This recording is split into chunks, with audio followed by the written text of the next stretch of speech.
Diketahui masa sanggah, saya ulangi kembali, bukan merupakan tahapan penambahan berkas oleh pelamar.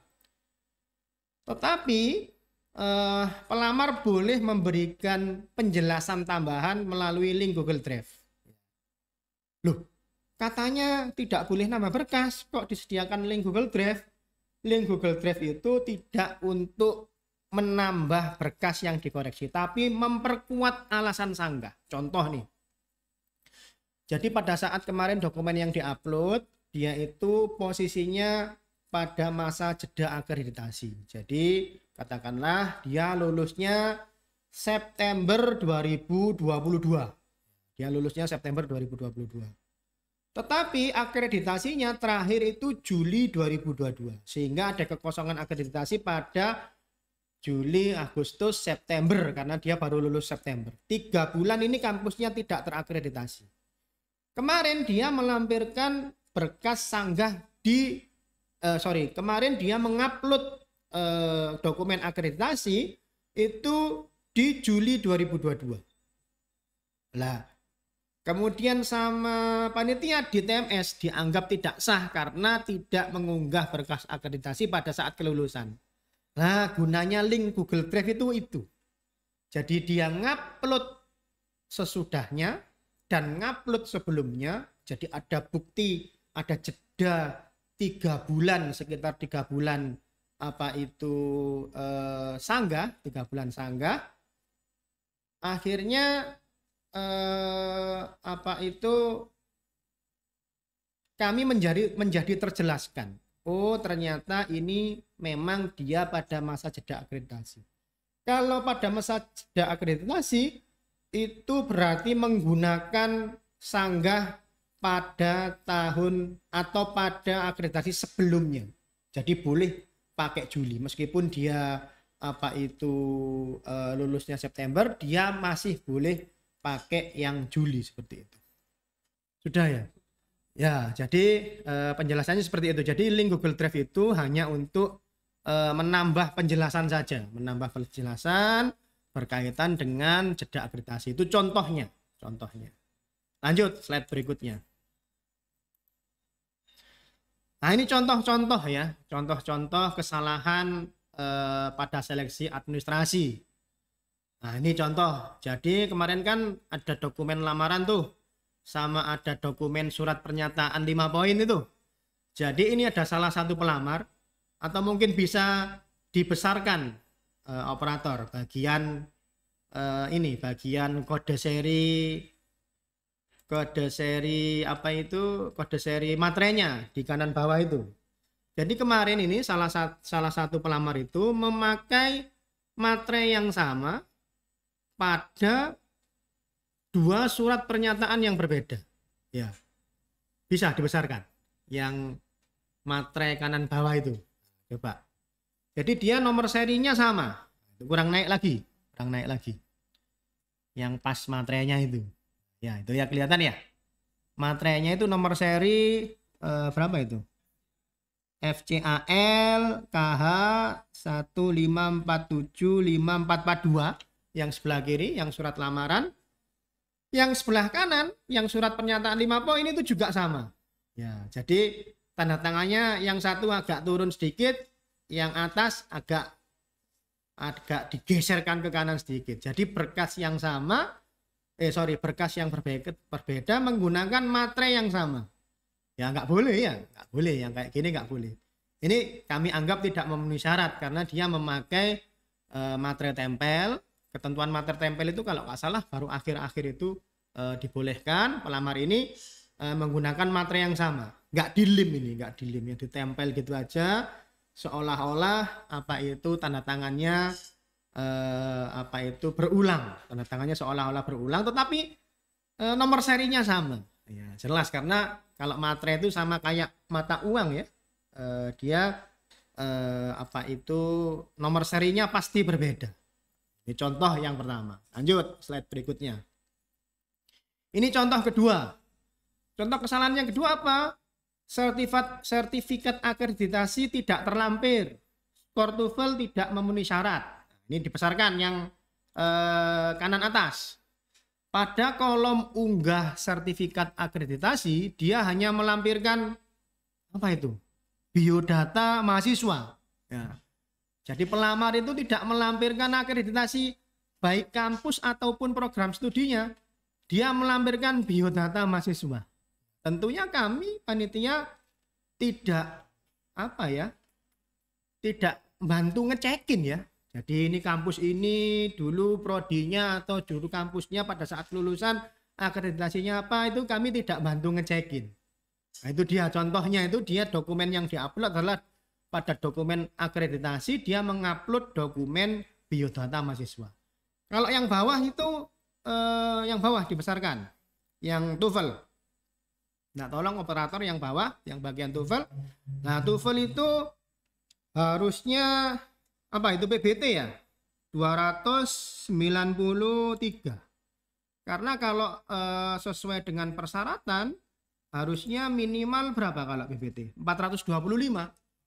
425. Dia di situ ngisinya 293. Ya, tetap tidak memenuhi syarat. Lanjut. Contoh kesalahan berikutnya. Nah, ini ya. Lamaran ditujukan kepada Menteri SDM. Ya. Kayaknya ini pelamar ini mau melamar ke Kementerian SDM, tiba-tiba nggak jadi ngelamar ke Pemprov Jatim ya.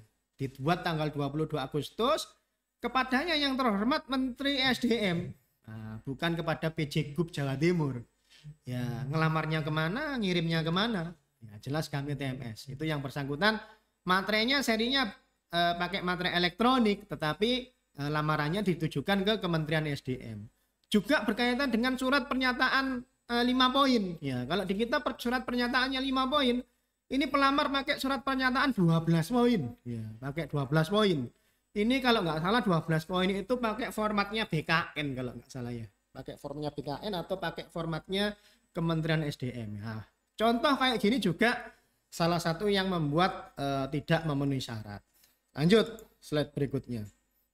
Nah, itu tadi adalah contoh-contoh kesalahan-kesalahan pada waktu seleksi administrasi. Sejumlah 4.450 orang itu salah dalam seleksi administrasinya, sehingga kita nyatakan tidak memenuhi syarat. Berikutnya materi berkaitan dengan nilai passing grade berdasarkan Kemenpan nomor 321 tahun 2024. Lanjut. Jadi nanti tesnya ada TIU, kemudian TWK, kemudian TKP, tes wawasan kebangsaan, tes intelijensi umum, kemudian tes karakteristik pribadi. Lanjut. Untuk jumlah soalnya, TWK-nya 30 soal, TIU-nya 35 soal, TKP-nya 45 soal. Jumlah soalnya adalah 110. Waktunya 130 menit. Sehingga kalau betul semua nilainya 550. Lanjut. Nilai passing grade-nya. Jadi kalau itu pelamar umum, TWK minimal 65, TIU minimal 80, TKP minimal 166. Total nilainya 550. Khusus yang formasi kumlot tidak ada passing grade TWK dan tidak ada passing grade TKP. Adanya passing grade TIU saja, minimal 85. Khusus untuk pelamar disabilitas tidak ada, sama kayak kumlot tadi, tidak ada passing grade TWK, tidak ada passing grade TKP, yang ada hanya passing grade TIU minimal 60. Lanjut. Nah, ini yang kita bahas sesuai dengan judul materi kita, Kemenpan nomor 344 tahun 2024 berkaitan dengan penggunaan nilai SKD dalam pengadaan PNS di tahun 2024. Lanjut.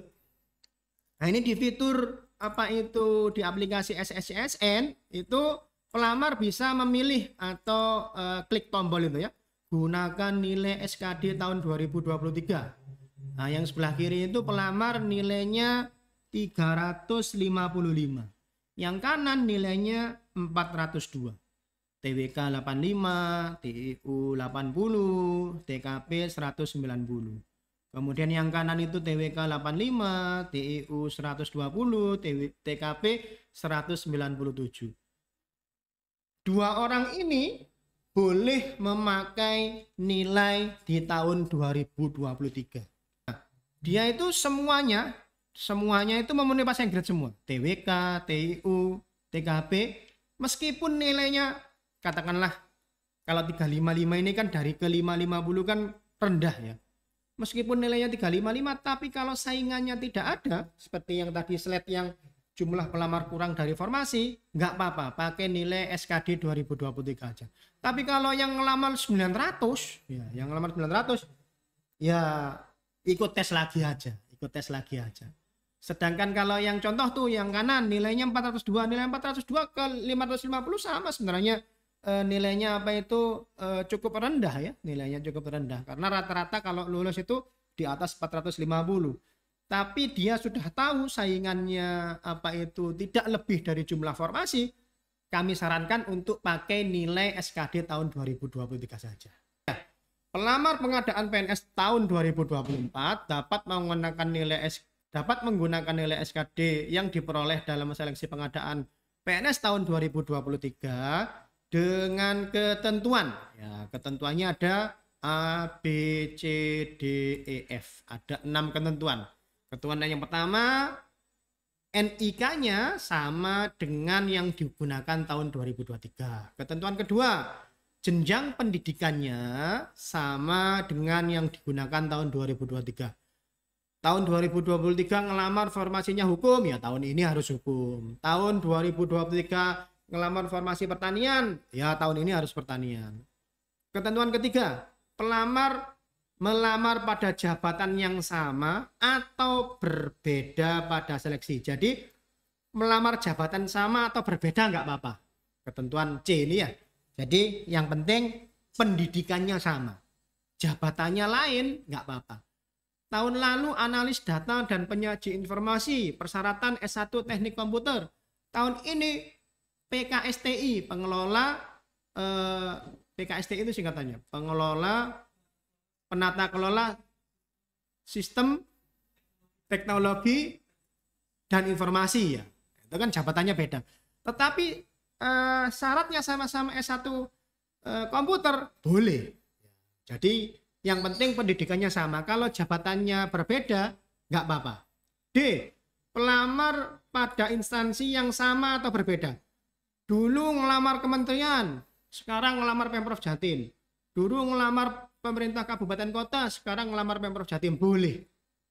Ya, kemudian yang E, memenuhi nilai ambang batas SKD tahun 2024 sesuai dengan jenis penetapan kebutuhan yang akan dilamar. Jadi sama. Jadi asalkan memenuhi nilai passing grade. Yang terakhir dinyatakan lulus seleksi administrasi pada seleksi tahun 2024. Lanjut. Slide berikutnya, ketentuan penggunaan ini slide terakhir ya. Ketentuan penggunaan nilai SKD di tahun 2023. Yang pertama ada 4 ketentuan. Pelamar yang menggunakan nilai SKD tahun 2023 tidak perlu ikut lagi tes SKD tahun 2024. Jadi kalau sudah klik pakai SKD 2023 tahun ini tidak usah lagi ikut tes SKD, cukup nunggu saja. Jika pelamar menggunakan nilai SKD tahun 2024, nilai seleksi yang digunakan adalah nilai 2024. Contoh, tahun ini pakai nilai 2024, ternyata nilainya lebih rendah daripada 2023. Lah saya tak milih nilai yang lebih tinggi aja kalau gitu. Nggak boleh karena sudah memilih nilai 2024. Jadi kalau sudah milih 2024 tidak bisa milih yang lebih tinggi. Pilihannya kapan? Batas waktunya adalah memilih itu sampai dengan tanggal 28 September. Ya. Jadi batas waktu memilih konfirmasi penggunaan nilai SKD CPNS tahun anggaran 2023 adalah maksimal sampai tanggal 28 September. Jadi nanti maksimal 28 September itu adalah batas waktu memilih nilai SKD 2023 apa enggak. Jadi nanti lihat dulu saingannya, pelamarnya di formasi itu sedikit atau banyak, itu nanti boleh menjadi bahan pertimbangan peserta. Ketentuan ketiga, pelamar yang menggunakan nilai SKD 2023 atau 2024 dapat mengikuti SKB dengan ketentuan paling banyak 3 kali formasi. Formasinya 3 berarti paling banyak 9. Formasinya 2 paling banyak 6. Formasinya 1 paling banyak 3. 3 kali jumlah formasi. Instansi mengumumkan peserta. Nanti kita pasti akan mengumumkan peserta yang memilih nilai SKD 2023 atau yang memilih SKD 2024. Biasanya ini berbarengan nanti dengan jadwal. Jadi saat kita mengumumkan jadwal, nanti jadwal tesnya kapan nanti akan diumumkan kemudian.